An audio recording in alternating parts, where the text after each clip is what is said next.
আজ আমাদের গন্তব্য মুর্শিদাবাদ, যা একসময় ছিল বাংলার প্রাণকেন্দ্র। কৃষ্ণনগর থেকে এর দূরত্ব 90 কিমি। সকাল সকাল রওনা দিয়েছিলাম, তাই ব্রেকফাস্টের জন্য দাঁড়ালাম পলাশীর বুলেট ধাবাতে। এখানে মিনিট 20-র মধ্যে ব্রেকফাস্ট কমপ্লিট করে আমরা এগিয়ে চললাম।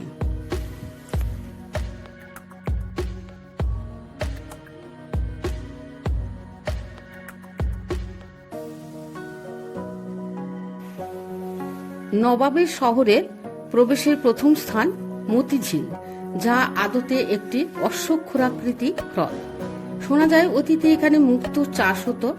সেই মুক্তো অর্থাৎ মতি থেকে এর নাম মতিঝিল। এর পাশেই আছে মতিঝিল পার্ক, যেখানে চাইলে আপনারা টিকিট কেটে প্রবেশ করতে পারেন।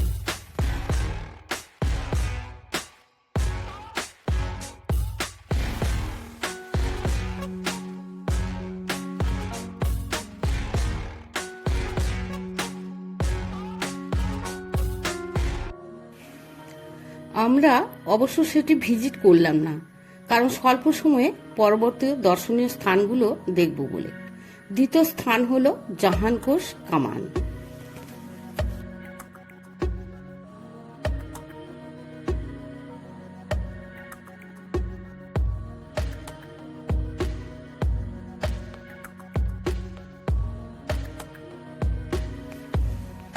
এখন আপনাদের দেখাবো সেই বিখ্যাত জাহানকোষ, যার নামের মানে ডেস্ট্রয়ার অব দ্য ওয়ার্ল্ড। এটি প্রস্তুত হয় 1637 খ্রিস্টাব্দে। প্রধান কারিগর ছিলেন জনার্দন কর্মকার। বর্তমান বাংলাদেশের ঢাকা শহরে এটি প্রস্তুত করা হয়েছিল। এর ওজন 7 টন এবং লক্ষ্যভেদ ক্ষমতা ছিল 20 কিমি মতো।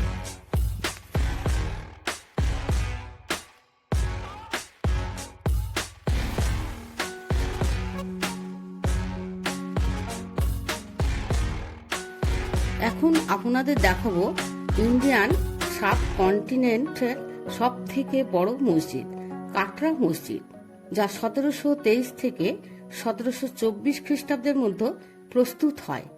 তৎকালীন বাংলার সুবেদার মুর্শিদ কুলি খাঁ এটি প্রস্তুত করেন। প্রথম জীবনে তিনি একজন ব্রাহ্মণ সন্তান ছিলেন।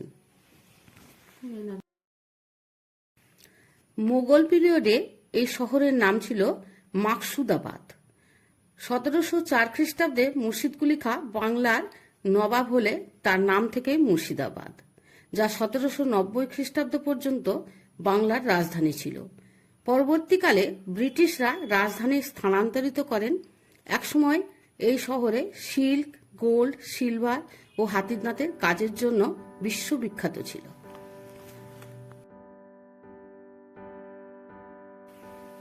1780 খ্রিস্টাব্দে ট্রাভেলার উইলিয়াম হগের লেখা থেকে জানা যায় এখানে একসাথে 700 কোরআন পাঠ করা হতো।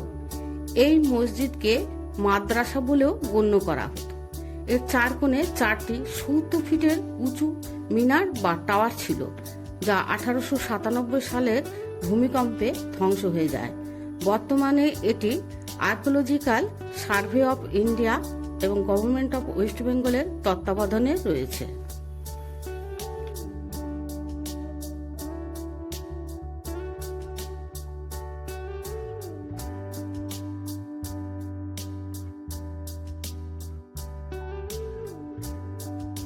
আজকে আপনাদের বহরমপুরে যে স্থানগুলো দেখাবো সেগুলি হলো মতিঝিল, কাটরা মসজিদ, জাহানকোষ, আজিমুন্নিসা বেগমের সমাধি, নেমোখারাম দরওয়াজা, জগৎ শেঠের বাড়ি, কাঠবোলা বাগান ও নসিপুরের রাজবাড়ি।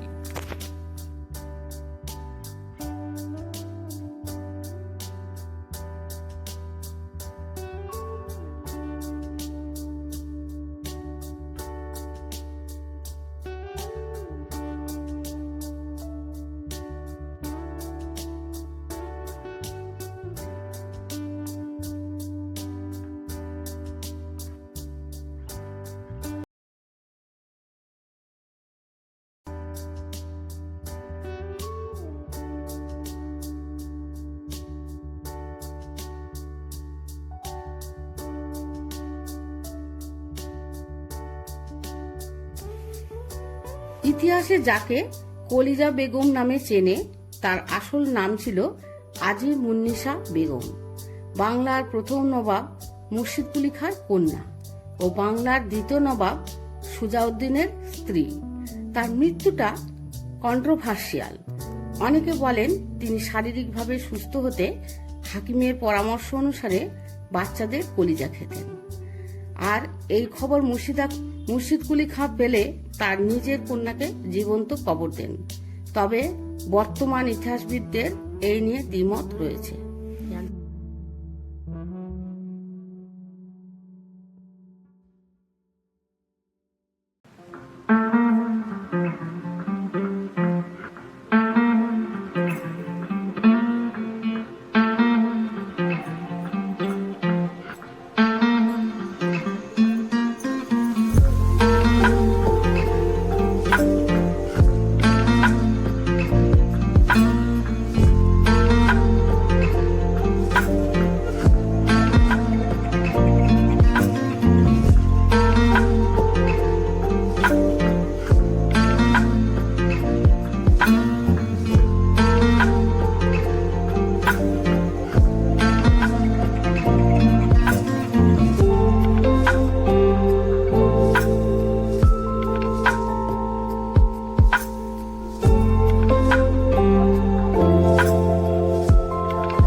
একটু এগোতেই এসে পৌঁছলাম সেই ঐতিহাসিক স্থান যা নেমোখারাম দরওয়াজা নামে পরিচিত।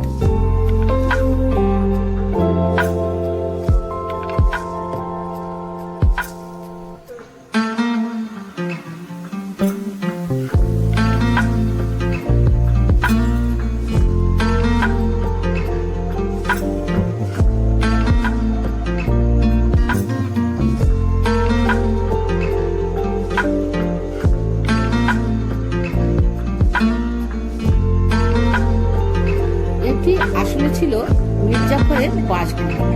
শোনা যায় এখানেই সিরাজউদ্দৌলাকে হত্যা করেন মির্জাফরের পুত্র মিরন।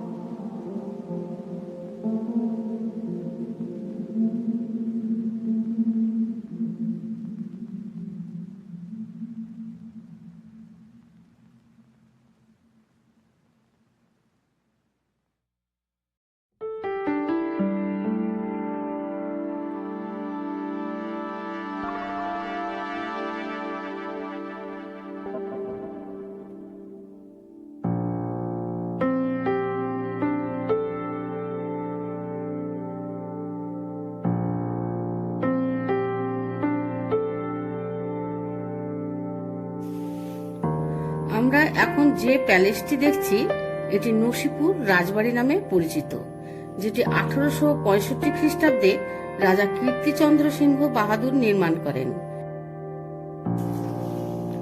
ইনারা উত্তর ভারত থেকে ব্রিটিশদের ট্যাক্স কালেক্টর হিসাবে এখানে আসেন। প্রবেশ মূল্য পার হেড 20 টাকা করে। ভিতরে গাইড অ্যাভেলেবেল, চাইলে তাদের নিতে পারেন। ভিতরে রাম মন্দির করা আছে। ভিতরে গাইডের কাছে জানতে পারলাম বর্তমান প্রজন্ম কলকাতাতেই থাকেন।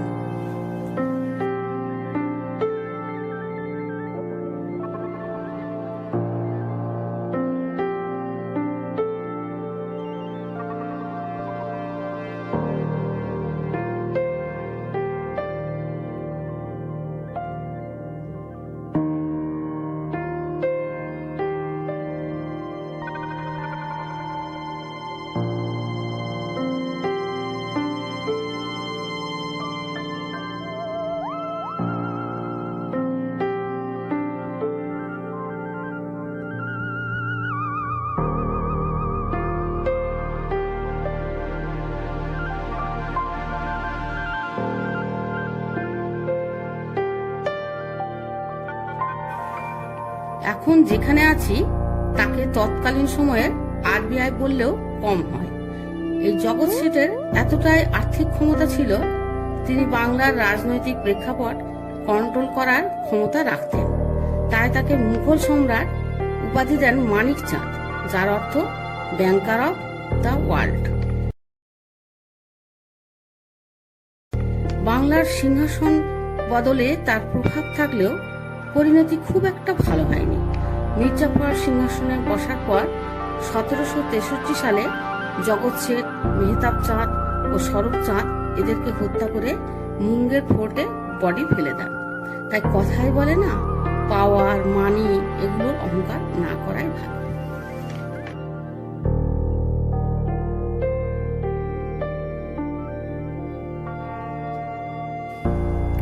জগৎ শেঠের বাড়িতে প্রবেশ মূল্য লাগলো পার হেড 30 টাকা।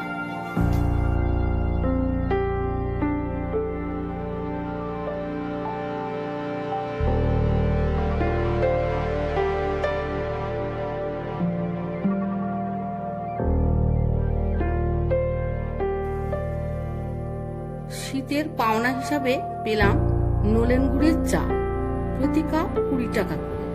চিনির সাবস্টিটিউট হিসাবে গুড়ের এই প্রয়োগকে সাধুবাদ জানায়।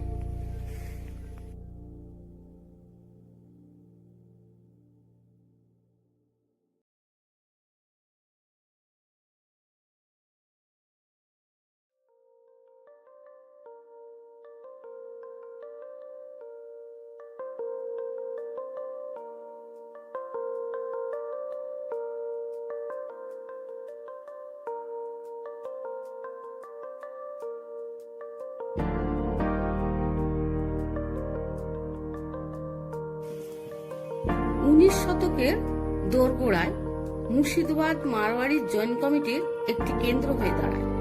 কাঠগোলা প্যালেস তারই একটি উদাহরণ, যা নির্মাণ করেন ধনপত সিং দুগাল এবং লক্ষ্মীপত সিং দুগাল। 1873 খ্রিস্টাব্দে এটি নির্মাণ হয়। এর জন্য ফ্রেঞ্চ আর্কিটেকচারের সাহায্য নেওয়া হয়।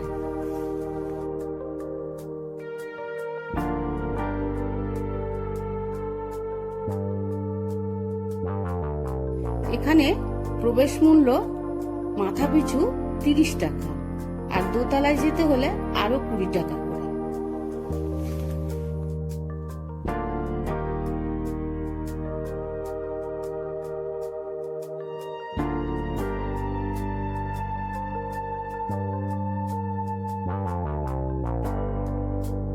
এই স্থানগুলির সাথে আপনারা ভিজিট করে নিতে পারেন কাশিমবাজার রাজবাড়ি, আর্মেনিয়া চার্চ, ডাচ ও ব্রিটিশদের কবরখানা এবং বিষ্ণুপুর কালীবাড়ি।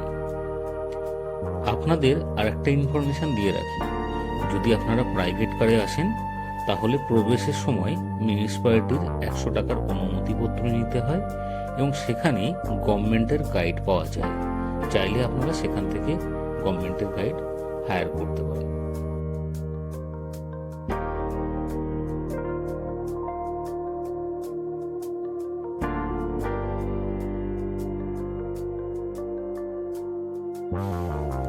কাঠগোলা বাগানের এই সুন্দর মনোরম পরিবেশের ভিতরে দিয়ে আমরা এগিয়ে চললাম পিছনের জয়েন্ট টেম্পলগুলো দেখতে।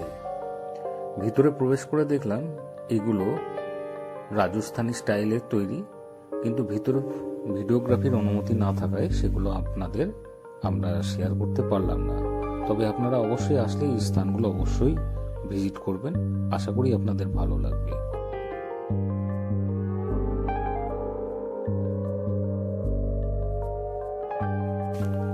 বহরমপুর ভিজিটের ক্ষেত্রে যদি আপনারা 1 নাইট স্টে করেন, সেক্ষেত্রে আপনারা গঙ্গার উল্টো পিঠের যে সমস্ত স্থানগুলো রয়েছে, যেমন ধরুন কিরিটেশ্বর শক্তিপীঠ, চার বাংলা মন্দির, রাজরাজেশ্বর টেম্পল, রত্নেশ্বর টেম্পল, এই সমস্তগুলো ভিজিট দ্বিতীয় দিনে আপনারা করে সম্পূর্ণ করতে পারবেন।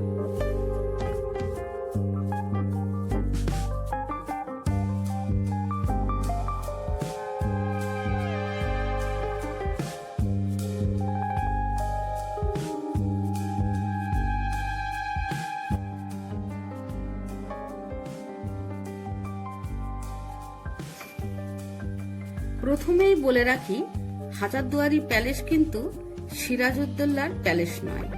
তার মৃত্যুর অনেক পরে এটি নির্মাণ হয়। এটি নির্মাণ করান নবাব নাজিব হুমায়ুন ঝাঁ।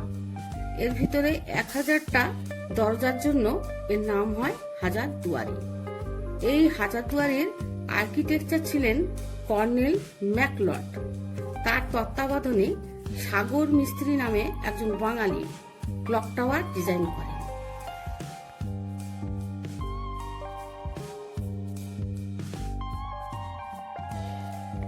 সিরাজউদ্দৌলার তৈরি পুরনো ইমামবাড়া 1842 ও 1846 খ্রিস্টাব্দে অগ্নিকাণ্ডে ধ্বংস হয়ে যায়। তারপর 1847 খ্রিস্টাব্দে নবাব মনসুর আলী খান নতুন করে নিজামত ইমামবাড়া প্রস্তুত করেন।